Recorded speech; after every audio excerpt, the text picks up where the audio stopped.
Hebu niseme hivi. Katika maisha, watu wengi wanaonekana kutoa sifa nzuri kutuhusu wakati tumeiaga dunia. Ilihali wakati nilipokuwa uhai, nikihitaji msaada wao, hakuna hata mmoja aliyesimama nami, akanitetea akasema labda Prince K, hakuna shida, tumsaidie. Nilipokuwa mgonjwa, hakuna hata mmoja aliyekuja hospitalini kuniletea angalau hata chungwa wala kunifariji na kuniambia ndugu yangu, kwa neema ya Mwenyezi Mungu utapona.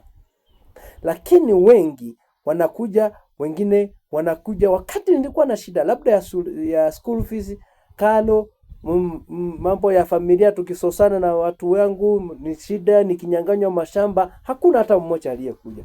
Wengi wa marafiki na watu wa ukoo wanafurahia sana wanapokuja siku ile wewe uko mgonjwa, ICU umewekwa mpira kwa mapua ya kuleta chakula na oxygen, ndipo wanafurahia sana kuleta chai na thermos na machapati, pengine mkate, ama sia imewekwa mpaka mayai kwa ajili ya kukufudanganyiriria, wakikwambia ndugu yangu utapona, ili wanajua wanarudi na chakula chao sababu hautaweza kukila.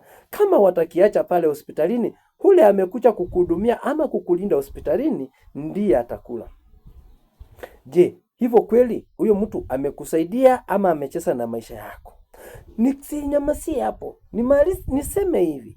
Pia kuna wengine ambao wanafurahia sana kuja siku ya ibada ya matanga yako, ambapo watakumiminia sifa mingi tele kele. Sababu wengine kama ni wachumba watasema hayo mtoto wa dada yangu alikuwa mzuri.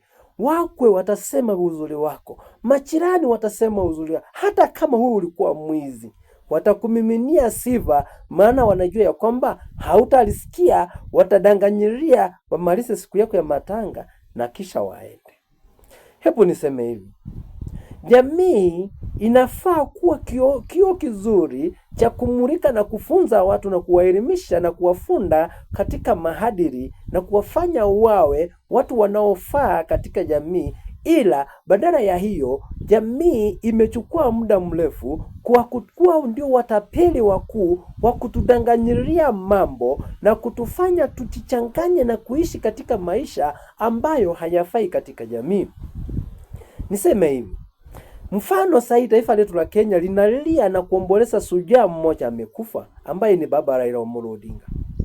Wengi wanalalamika, wengi wanalia, nimeona wengi wamejaa katika kila mahali. Hasa wale vijana ambao wamekuwa wakiandamana wakiunga mkono baba kwa ajili ya kutetea haki zao. Lakini nikumbuke hivi. Wengi wametoa sifa viongozi wale ambao walikuwa wanamchukia, wakimuita mwizi, wakimuita mganga, wakimuita mzee wa vitendawili, wakimuita majina mapaya. Leo wako ndio wa kwanza kusimama na kutoa statement ya kwamba ndugu yetu Baba Raila Amolo Odinga amelala.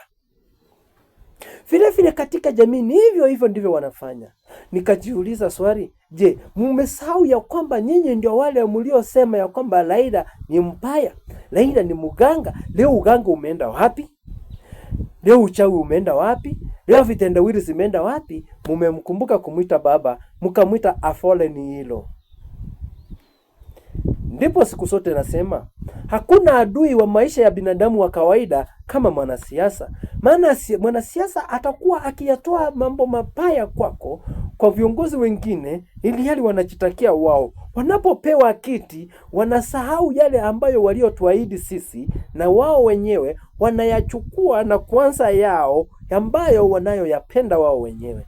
Niseme hivi. Mimi kama jamii ya Mkenya ambaye ni mzalendo wa taifa letu, ninaumwa sana kuona kifo cha mzee Baba Raila Amolo Odinga. Ili katika Biblia amepumzika, maana safari yake ameimaliza katika umri wa miaka 80. Je, sisi tunalia sana. Tunajua je, ni uhusiano upi yeye ameweka na Mungu wake? Na je, wewe ni uhusiano upi umeupanga dhidi ya wewe na Mungu wako? Chenye kiko, yeye amemaliza safari na mali ameenda, hawezi rudi atupe habari. Sisi ndio tutaenda pale tuikute hiyo habari ya maisha ya huko kaburini, ulimwengu wa wafu. Niseme hivi, siku zote usije ukafikiria kwamba wenzetu ambao wanaiaga dunia wamekosea Mwenyezi Mungu? La hasha. Ni wakati umefika mwafaka, Mungu amekubali roho zao asilase mahali pema peponi. Niwakumbushe vicheko vichache tu za kumkumbuka mzee Baba Raila Amolo Odinga. Nakumbuka wakati anapoapishwa katika ua wa Uhuru Park akisema hivi, haya punda amechoka kubeba mzigo. Mimi nawaambia kwamba leo mimi nimeapishwa kuwa People's President. Mimi sitaki kusikia maneno ya mambo hawa wanasema. Nataka leo niwaambie Wetangula na Mudavadi wataungana nami, na hata Simba Arati wataungana nami tuweze kusimamisha Kenya. Wamenipa Kalonzo, wamenipa Martha Karua, na tunasimama raundi hii ni baba na mama, na watakalia nchi ya Kenya na tutabadilisha. Itu navaiti nitakapokuwa president, kitu ya kwanza kila Mkenya atakuwa anapata shilingi 8,800 kila mwezi. Hayo yalikuwa ni mambo yalikuwa yanachekesha na kupamba. Siku moja nakumbuka akitangaza mpira mzee Raila.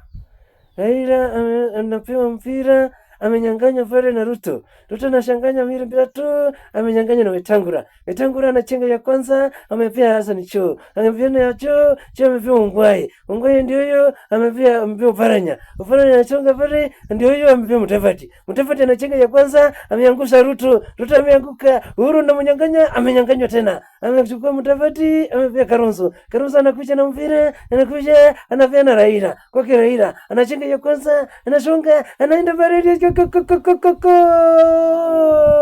Raila amefunga, Azimio imeshinda. Hayo yalikuwa ni mambo tuliyonayo ya kumbuka kumhusu Baba Raila Amolo Odinga. Je, hayo yanapokumbukwa tunamkumbuka katika ulimwengu wa siasa? Na sisi niwaambie kitu, katika mambo yetu ya maisha, jua ya kwamba siku na wewe utaiaga dunia, watasema mengi mazuri au mabaya. Nimekuwa wako Prince K aka Babu ndani ya BKM TV Kenya, TikTok, Instagram, YouTube na X, BKM TV Kenya. Prince K ndio jina, nawapenda sana na walamba tovu.